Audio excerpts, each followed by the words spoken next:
ಆತ್ಮೀಯ ತರಬೇತಿದಾರರೇ, ಈ ದಿನದ ಆನ್ಲೈನ್ ತರಗತಿಗೆ ನಮಗೆಲ್ಲರಿಗೂ ಆದರದ ಸ್ವಾಗತ. Dear students, welcome you all for today online virtual classes. ತರಬೇತಿದಾರರೇ, ಇಂದಿನ ತರಗತಿಯಲ್ಲಿ ನಾನು ನಿಮಗೆ ಲ್ಯಾಪಿಂಗ್ಸ್ ಪ್ರೋಸೆಸ್ ಬಗ್ಗೆ ವಿಷಯವನ್ನ ತಿಳಿಸಿದ್ದೀನಿ. Lapping, it is a process of finishing the surface of the material, either internal or external, to high degree of dimensional accuracy. Today in this class we will discuss awning. ಈ ತರಗತಿಯಲ್ಲಿ ನಾವು ಮಕ್ಕಳೇ awning ಚಾಪ್ಟರ್ಗೆ ವಿಷಯವನ್ನ ಮನನವನ್ನ ಮಾಡ್ಬೋದು. At the end of this lesson,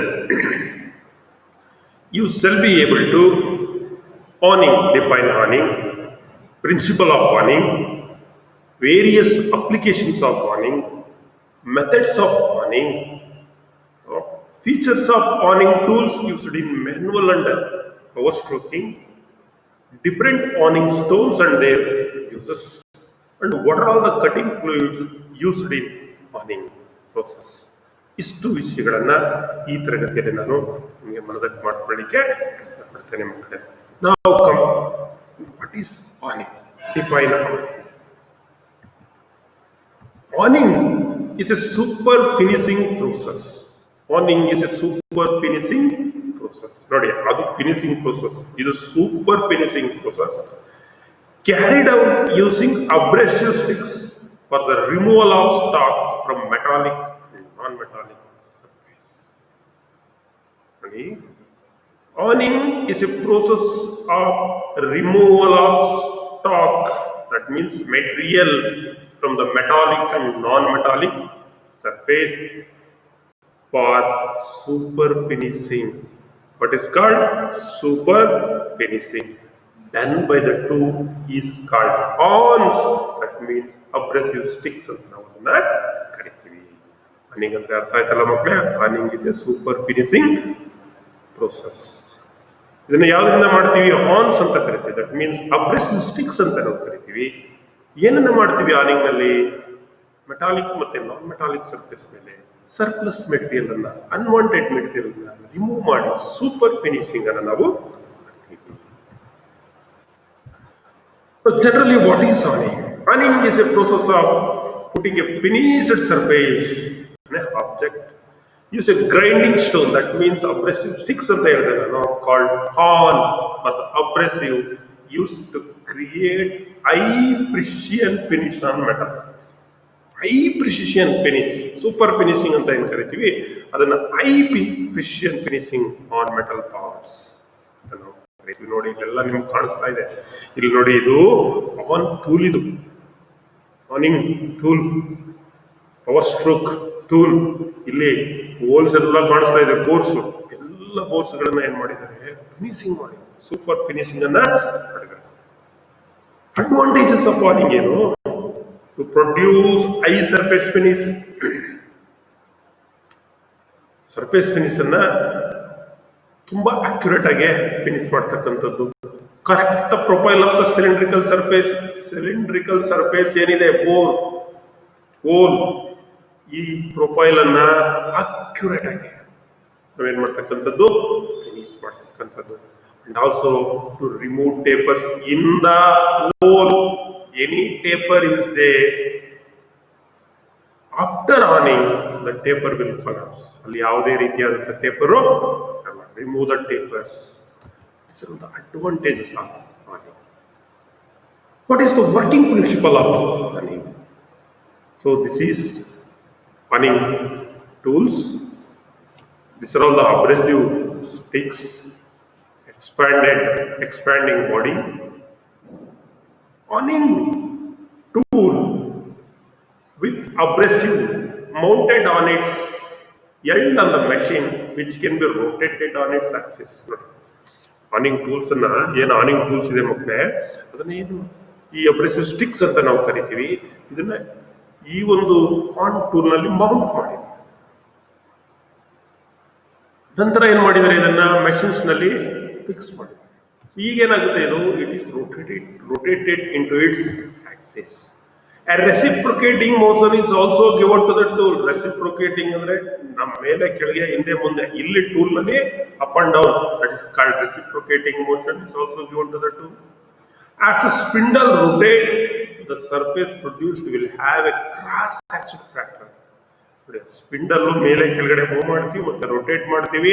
ಆ internal surface of the job ಯಾವ ರೀತಿ ಇರ್ತದಪ್ಪ ಸರ್ಫೇಸ್ ಫಿನಿಶಿಂಗ್ ಅಂದ್ರೆ ಕ್ರಾಸ್ ಹ್ಯಾಚೆಡ್ ಪ್ಯಾಟರ್ನ್. ನೋಡಿ, cross hatched pattern of the surface textures provide better lubrications in cylindrical surface. ನೋಡಿ, this is the cross hatched pattern. ಒಳಗಡೆ cylindrical surface ನಲ್ಲಿ ಇಲ್ಲಿ ಕೆಳಗಡೆ ಬರುತ್ತೆ ನೋಡಿ, ಈ ತರ cross ಹ್ಯಾಚೆಡ್.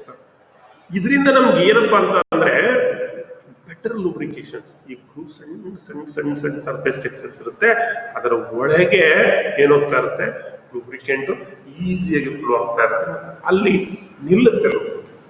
So this is the working principle of application of ಎಲ್ಲಿ used for finishing bores of ferrous and non ferrous metal bores, holes, non ferrous metals holes ಎರಡನ್ನೂ ಕೂಡ ಫಿನಿಶ್ ಮಾಡಬಹುದು.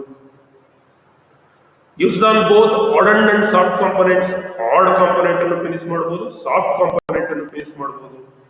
Bores of any size, length, blind hole ಆ through hole ಅಥವಾ tandem hole ಅಥವಾ interrupted surface can also B.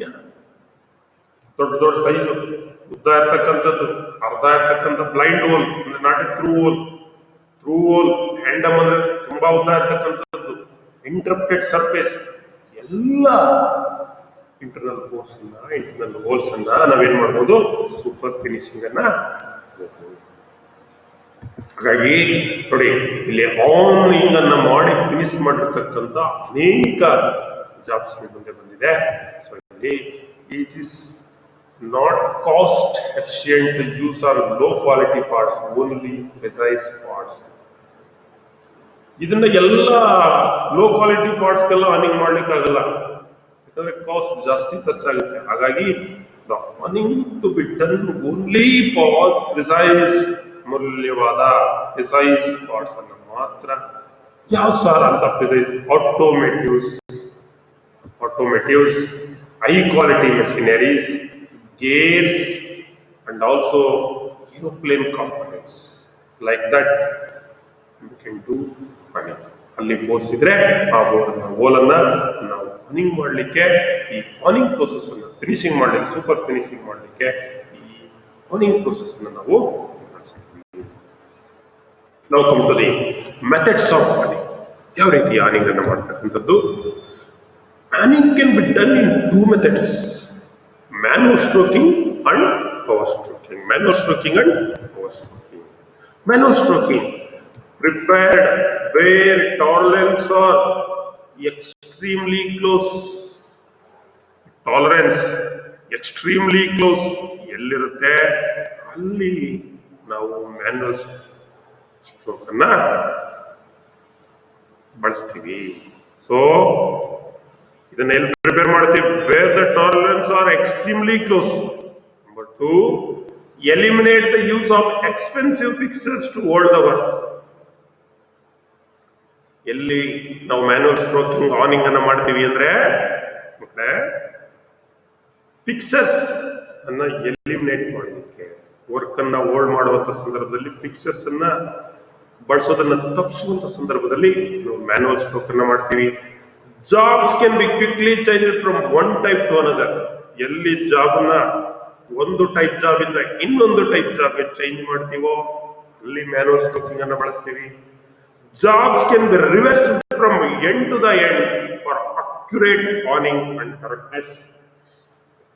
ಎಲ್ಲಿ ಬಳಸ್ತೀವಿ ಅಂದ್ರೆ ಮಕ್ಕಳೇ, ಜಾಬ್ ಅನ್ನ ರಿವರ್ಸ್ ಮಾಡ್ತೀವಿ, end to end accurate honing and corrections ಅನ್ನ ಮಾಡ್ತೀವಿ. ಅಲ್ಲಿ ನಾವು ಮ್ಯಾನ್ಯುವಲ್ ಸ್ಟ್ರೋಕ್ ಅನ್ನ ಬಳಸಬಹುದು. Where manual stroking are prepared, ಎಲ್ಲಿ ನಾವು ಮ್ಯಾನ್ಯುವಲ್ ಸ್ಟ್ರೋಕಿಂಗ್ ಅನ್ನು, stroke length can be vary depending on the actual requirement. Stroke length vary ಆಗ್ತದೆ depending on the actual requirement. ಇಂತಹ ಸಂದರ್ಭದಲ್ಲಿ ನಾವು ಮ್ಯಾನ್ಯುವಲ್ ಸ್ಟ್ರೋಕಿಂಗ್ ಆನಿಂಗ್ ಅನ್ನು ನಾವು ಬಳಸ್ತೀವಿ. Some time manual stroking is used after power stroking for finishing. ನೋಡಿ ಮಕ್ಕಳೇ, manual stroking ಎಷ್ಟು ಆಕ್ಯುರೇಟ್ ಅಂದ್ರೆ for accurate finishing after power stroking manual stroking can be manual stroking honing ಅಂತ ಕರೀತೀವಿ. ಮ್ಯಾನ್ಯುವಲ್ ಸ್ಟ್ರೋಕಿಂಗ್ ಅಲ್ಲ, manual ಸ್ಟ್ರೋಕಿಂಗ್. So one of the method of tools used for manual stroking. This is the tools used for manual stroking. Manual stroking tool consists of a mandrel irutte, and also an abrasive stones with a holder and pair of shoes made or wear resistant material with respect to workpiece and materials. ನೋಡಿ ಮಕ್ಕಳೇ, ಇಲ್ಲಿ ಇರ್ತಕ್ಕಂಥದ್ದು stone and holder. ಇಲ್ಲಿ shoes ಅನ್ನ ಹಾಕಿದ್ರೆ, shoes ಅಂದ್ರೆ ಕಾಲ shoes ಅಲ್ಲ, ಸೊ ಅಲ್ಲಿ ಪೈರ್ ಆಫ್ ಶೂಸ್ ಅನ್ನ ಹಾಕಿರ್ತಾರೆ. ಯಾತಕ್ಕೆ ಅಂದ್ರೆ ವಿಯರ್ ರೆಸಿಸ್ಟೆಂಟ್ ಪ್ರಾಪರ್ಟಿ ಇರ್ತಕ್ಕಂಥ ಒಂದು ಲೆದರ್ ಗ್ಯಾಸ್ಕೆಟ್ ಟೈಪ್ ತರ ಇರುತ್ತೆ ಅದು. ಅದನ್ನ ನಾವು ಅಲ್ಲಿ ಬಳಸ್ತೀವಿ with respect to the work piece ಮೆಟೀರಿಯಲ್ಸ್ಗೆ ಸಂಬಂಧಪಟ್ಟಂತೆ. ಸೊ ಒಂದು ವೆಡ್ಜ್ ಅನ್ನ ಕೊಟ್ಟಿದ್ದಾರೆ. This is mandrel, this is stone, this is stone holder, this is shoe. The wedge control the feeding of the abrasive stone. ಈ wedge ಏನಿದೆ ಮಕ್ಕಳೇ, ಇದು ನಿಮ್ಮ ಆನಿಂಗ್ ಸ್ಟೋನ್ಸ್ ಇದೆಯಲ್ಲ ಅದನ್ನ ಕಂಟ್ರೋಲ್ ಮಾಡುತ್ತೆ. ಮ್ಯಾನುವಲ್ ಸ್ಟ್ರೋಕಿಂಗ್ ಪ್ರೋಸೆಸ್ ನಲ್ಲಿ ಕಂಟ್ರೋಲ್ ಮಾಡುತ್ತೆ wedge. So the shoe stabilize and guides the tool in the workpiece. ಹಾಗಾದ್ರೆ ಶೂಸ್ ಏನ್ ಕೆಲಸ ಸರ್ ಅಂದ್ರೆ, ಇದು ವಿಯರ್ ರೆಸಿಸ್ಟೆಂಟ್ ಪ್ರಾಪರ್ಟಿ ಇರ್ತಕ್ಕಂಥ ಶೂಸ್ ಮೆಟೀರಿಯಲ್ ನ ಬಳಸಿರ್ತಾರೆ. ಇದೇನು ಸ್ಟೆಬಿಲೈಸ್ ಮಾಡುತ್ತೆ ಅಂದ್ರೆ, ಸ್ಟೆಬಿಲೈಸ್ ಮಾಡೋದು ಮತ್ತೆ ಗೈಡ್ ಮಾಡೋದು work piece. Stabilise guide the work piece the process. ಇದು this is tools used in manual stroking. Now come to power stroking. Used where honing all types of work piece. ಎಲ್ಲಿ ಬಳಸ್ತಾರೆ? ಅನೇಕ ಬೇರೆ ಬೇರೆ ವಿಧದ ವರ್ಕ್ ಪೀಸನ್ಸ್ ಅನ್ನು ನಾವು ಫಿನಿಶಿಂಗ್ ಮಾಡುವಂತ ಸಂದರ್ಭದಲ್ಲಿ ಈ ಪವರ್ ಸ್ಟ್ರೋಕಿಂಗ್ ಅನ್ನ ಯೂಸ್ ಮಾಡ್ತೀವಿ. This is method is economical, particularly in case of small parts. ಇದು ತುಂಬಾ ಎಕನಾಮಿಕಲ್, ಕಾಸುಗಳಲ್ಲಿ ಕಡಿಮೆ ಖರ್ಚಾಗಬಹುದು. ಮತ್ತೆ it is used in particularly small parts, ತುಂಬಾ ಸಣ್ಣ ಸಣ್ಣ ಆಬ್ಜೆಕ್ಟ್ ಅನ್ನ ಮಾಡಲಿಕ್ಕೆ ಪವರ್ ಸ್ಟ್ರೋಕಿಂಗ್ ಅನ್ನ. ಇಲ್ಲಿ ಯಾವ ರೀತಿ ಇದೆ? ದಿಸ್ ಇಸ್ ಪವರ್ ಸ್ಟ್ರೋಕಿಂಗ್ ಮೊದಲೇ ತೋರಿಸ್ತೇನೆ ನೋಡಿ. ಇದೆಲ್ಲ ಆಲ್ ಸ್ಟೋನ್ಸ್ ಸುತ್ತ ಏನಿದೆ ಬ್ರಾಂಜ್ ಗೈಡ್ ಅನ್ನ ಕೊಟ್ಟಿದ್ದಾರೆ. This is power stroking tool. Power stroke tools will have abrasive stones. ಸುತ್ತ ನೋಡಿ ಕಾಣಿಸ್ತಾ ಇದೆ ನಿಮಗೆ abrasive stones at equal distance all around the circumference of the tool. Tool ಅನ್ನ ಸುತ್ತ ಪವರ್ ಸ್ಟ್ರೋಕಿಂಗ್ ಆನಿಂಗ್ ಸ್ಟೋನ್ಸ್ ಅನ್ನ, ಅಬ್ರೆಸಿವ್ ಸ್ಟೋನ್ಸ್ ಅನ್ನ ಫಿಕ್ಸ್ ಮಾಡಿರ್ತಾರೆ. ಮಧ್ಯ ಏನಿರುತ್ತೆ ಮಕ್ಕಳೇ? ಬ್ರಾಂಜ್ ಗೈಡ್ ಇರುತ್ತೆ. Expanding cones are provided for feeding the abrasive stones. ಒಂದು ಎಕ್ಸ್ಪ್ಯಾಂಡಿಂಗ್ ಕೋನ್ ಅನ್ನ ಅಲ್ಲಿ ಪ್ರೊವೈಡ್ ಮಾಡಿರ್ತಾರೆ ಯಾಕಂದ್ರೆ to feed abrasive stones. The tools are usually of a self aligning type with double universal. ಈ ಟೂಲು ಸೆಲ್ಫ್ ಅಲೈನಿಂಗ್ ಇರ್ತಕ್ಕಂಥದ್ದು. So ಇಲ್ಲಿ double universal joint ಅನ್ನು ನಾವು ಕಾಣಬಹುದು. This is power stroking stones. ನಾವು come to honing stones. Honing stones are made out of aluminium oxide and silicon carbide. Honing stone ಯಾವ್ದ್ರಲ್ಲಿ ಮಾಡಿರ್ತಾರೆ ಮಕ್ಕಳೇ? ಅಲ್ಯೂಮಿನಿಯಂ ಆಕ್ಸೈಡ್ ಅಥವಾ silicon carbide or diamond bonded together with vitrified clay or carbon or metal. Bonding ಮಾಡಿರ್ತಾರೆ. Aluminium oxide, silicon carbide, diamond ಇದನ್ನ bond ಅಂದ್ರೆ it's a glue. ಹೇಗೆ ನಾವು grinding bill ನಲ್ಲಿ ಅಬ್ರೆಸಿವ್ ಮೆಟೀರಿಯಲ್ ಅನ್ನ ಬಾಂಡ್ ಅನ್ನು ಕಲಸಿ ಅದನ್ನ ವೀಲ್ ಶೇಪ್ ಮಾಡ್ತೀವಿ, ಅದೇ ತರ ಇಲ್ಲಿ ನಾವು ಒಂದು ಸ್ಟಿಕ್ ಅನ್ನ ಮಾಡಬೇಕು, ಸ್ಟೋನ್ ಅನ್ನ ಮಾಡಬೇಕು. ಆನ್ ಸ್ಟೋನ್ ಅನ್ನು ಏನನ್ನ ಬಳಸಿರ್ತಾರೆ? ಕ್ಲೇ ಇರ್ಬೋದು, ಕಾರ್ಬನ್ ಇರ್ಬೋದು, ಮೆಟಲ್ ಅಲ್ಲಿ ಬಾಂಡಿಂಗ್ ಅನ್ನು ಮಾಡಿ ಬಳಸ್ತಾರೆ. have a porous structure which helps for chip clearance. The honing stones porous ಸಣ್ಣ ಸ್ಪಾಂಜಿ ಸ್ಟ್ರಕ್ಚರ್ಸ್ ಇರುತ್ತೆ.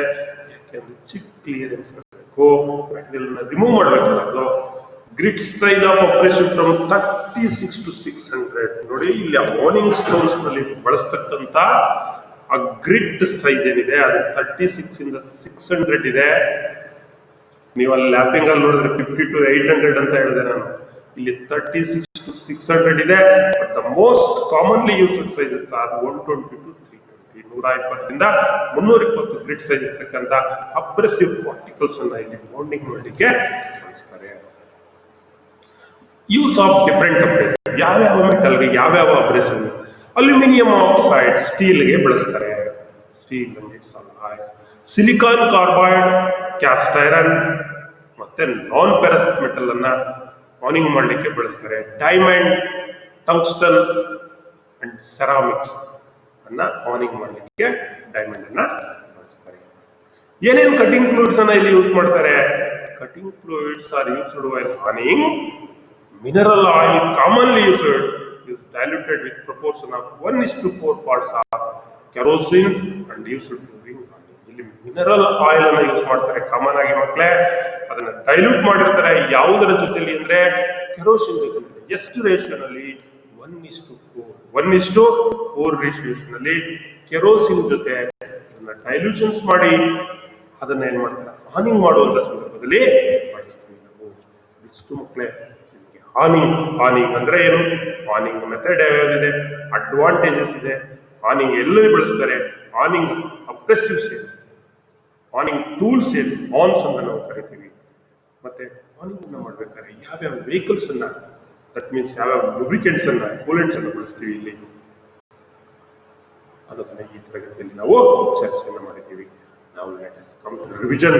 That means some test questions are you not as usual. First MCQ questions bandide. Choose the correct answer. Why manual stroking is prepared for large quantities in awning operations? ಆಗಲೇ ಹೇಳಿದೆ ಮಕ್ಕಳೇ, manual ಸ್ಟ್ರೋಕಿಂಗ್ ನಲ್ಲಿ ನಾವು accurate ಆಗಿ ನಾವೇನ್ ಮಾಡ್ಬೋದು? Finish ಮಾಡ್ಬೋದು. ಮತ್ತೆ ಎನಿ ಸೈಜ್ ಹೋಲನ್ನ ಬೇಕಾದ್ರೆ ನಾವಿಲ್ಲಿ ಏನ್ ಮಾಡ್ಬೋದು? ಆನಿಂಗ್ ಪ್ರೋಸೆಸ್ ಅಲ್ಲಿ ಬಳಸ್ಬೋದು. ಥ್ರೂ ಹೋಲು, ಟ್ಯಾಂಡಮ್ ಹೋಲು, ಬ್ಲೈಂಡ್ ಹೋಲು, ಓಕೆ, ಬಿಗ್ ಸೈಜ್ ಹೋಲು. ಮತ್ತೆ ಪವರ್ ಸ್ಟ್ರೋಕಿಂಗ್ ಆದ್ಮೇಲೂ ಕೂಡ ನಾವು ಅದನ್ನ ಫಿನಿಶ್ ಮಾಡ್ಲಿಕ್ಕೆ ಮ್ಯಾನುವಲ್ ಸ್ಟ್ರೋಕಿಂಗ್ ಅನ್ನ ಬಳಸ್ತಾರೆ ಅಂತ ಕೆಲವು ಹಿಂಟ್ಸ್ ಅನ್ನ ನಿಮ್ಗೆ ಕೊಟ್ಟೆ. ಇಲ್ಲಿ ಪ್ರಶ್ನೆ ನೋಡೋಣ. To reduce cost, to reduce time, to keep closer tolerance, to reduce maintenance cost. ಯಾಕಪ್ಪ ಮ್ಯಾನುವಲ್ ಸ್ಟ್ರೋಕಿಂಗ್ ಅನ್ನ ಪ್ರಿಪೇರ್ ಮಾಡ್ತಾರೆ ಲಾರ್ಜ್ ಕ್ವಾಂಟಿಟೀಸ್ ಆನಿಂಗ್ ಆಪರೇಷನ್ಸ್ ನಲ್ಲಿ? Because to keep close tolerance. Which finishing operation the tool rotate and reciprocate simultaneously. ಮೇಲೆ ಕೆಳಗೇನು ಹೋಗ್ತಾ ಇರಬೇಕು tool, reciprocate ಆಗ್ತಾ ತಿರುಗ್ತಾನೂ ಇರಬೇಕು. ಯಾವ ಆಪರೇಷನ್ಸ್ ನೋಡಿ ಮಕ್ಕಳೇ, ಒಂದು ನೆನಪಲ್ಲಿ ಇಟ್ಕೊಳ್ಳಿ, ಆನಿಂಗ್ ಎಕ್ಸ್ಟರ್ನಲ್ ಸರ್ಫೇಸ್ ಮಾಡಲ್ಲ, only done on internal surface, Bohr's only, holes only. ಈಗ ಬನ್ನಿ, ಡ್ರಿಲ್ಲಿಂಗ್, ಆನಿಂಗ್, ಲ್ಯಾಪಿಂಗ್, ಗ್ರೈಂಡಿಂಗ್. ಸೊ ಆನಿಂಗ್ ಕರೆಕ್ಟಾ? Very good. B is the correct answer.